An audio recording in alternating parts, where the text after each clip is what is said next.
Hello friends, இன்ஸ்டாகிராமில் வைரலாக போய்கிட்டு இருக்கா ஃப்ரைடு மில்க் தான் வந்து சேர்க்குறோம். ஸோ இதுக்கு பார்த்தீங்கன்னா 2 ஸ்பூன் கார்ன்ஃப்ளவர் மாவு வந்து எடுத்திருக்கேன். ஸோ இது கூட சுகர் ஆட் பண்ணிக்கோங்க. உங்களுக்கு தேவைக்கேற்ப சுகர் ஆட் பண்ணிக்கோங்க. இந்த ரெசிபி கண்டிப்பாக உங்கள் ஃப்ரெண்ட்ஸ் அண்ட் ஃபேமிலி, வீட்டில் உள்ள கிட்ஸ் எல்லாருக்குமே ரொம்ப பிடிக்கும். இது பார்த்திங்கன்னா உள்ளே வந்து ஜூஸியாக ஒரு ரெசிபி இருக்கும்.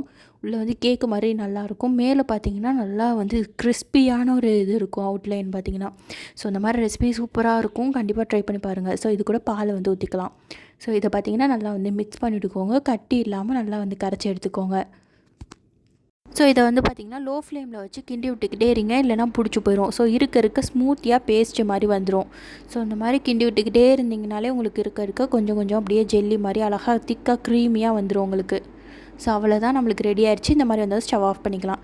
நான் இந்த ட்ரேயில் தான் வந்து ஊற்றிக்க போகிறேன்.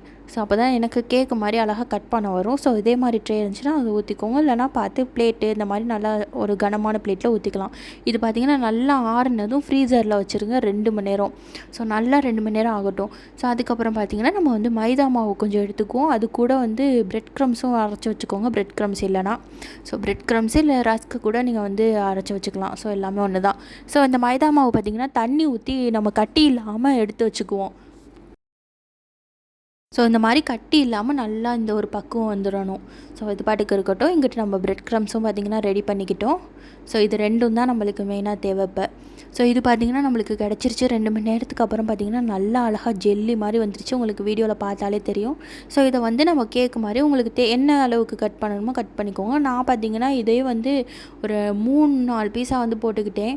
ஸோ கரெக்டான ஒரு பக்குவமாக வந்துருச்சு எனக்கும். ஸோ நீங்களும் கண்டிப்பாக அதே மாதிரி பண்ணி பாருங்கள், உங்களுக்கும் கிடைக்கும். ஸோ அவ்வளோதான், நம்மளுக்கு ரெடி ஆகிடுச்சு கேக்கு. ஸோ இப்போ பார்த்திங்கன்னா நம்ம அந்த மைதா மாவில் போட்டு பிரெட் க்ரம்ஸில் போட்டு எடுக்க போகிறோம். ஆயிலில் வந்து லோ ஃப்ளேமில் வச்சுக்கோங்க ஆயிலை. அது நல்லா பார்த்திங்கன்னா கலர் வரணும். ஸோ அதனால் லோ ஃப்ளேம்லேயே வச்சுருந்திங்கன்னா இருக்க கொஞ்சம் கலர் வரும். ஸோ அதே மாதிரி நான் வறுத்தெடுத்த மாதிரி எடுத்துக்கோங்க. ஸோ அவ்வளோதான், நம்மளுக்கு வந்து ஃப்ரைடு மில்க் வந்து ரெடி ஆயிடுச்சு. கண்டிப்பாக நீங்கள் ட்ரை பண்ணி பாருங்கள். உங்கள் ஃப்ரெண்ட்ஸ் அண்ட் ஃபேமிலி கிட்ஸ்க்கெலாம் ரொம்ப விரும்பி சாப்பிடுவாங்க. இந்த வீடியோவை உங்கள் ஃப்ரெண்ட்ஸ் அண்ட் ஃபேமிலிக்கெலாம் ஷேர் பண்ணுங்கள். நம்ம சேனலை சப்ஸ்கிரைப் பண்ணிக்கோங்க. தேங்க்ஸ் ஃபார் வாட்சிங்.